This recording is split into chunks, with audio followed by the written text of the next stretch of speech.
Ocağımı yıktın zalim yine de sen.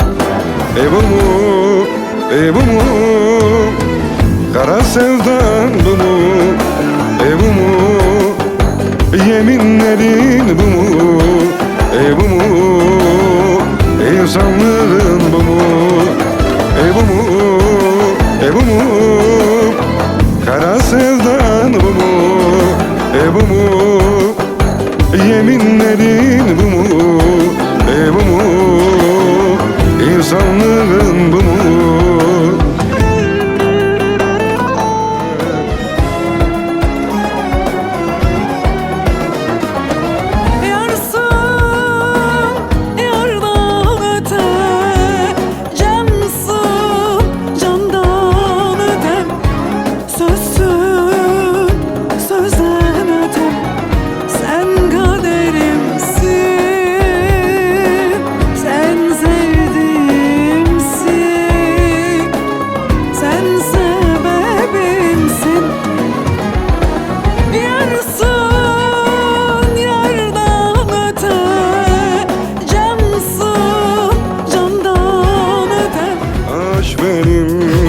Can benim, dost benim.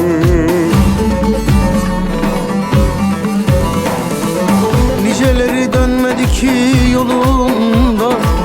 Aptal benim, sultan benim, pir benim. Niceleri seyyah olup dolaştı. Aşık benim, Yunus benim, can benim. Aşk benim, aşık benim, dost benim, yar benim, Ali benim, şah benim, dost benim, Ali benim. Bende mi yar, bende mi? Sevdimse suç, bende mi? Gönül sana yalnızsa söyle günah bende mi?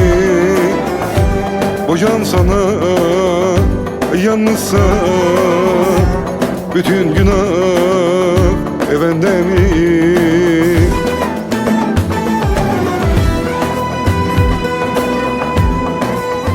Ahuzarıma haldan hala düştüm senin yüzünden. Beni bu sevdayla ettinler bedel, verdiğin acılar oy oy saysam bin eder. Dilerim yar benden beter olasın. Benim çektiklerim hain senin yüzünden.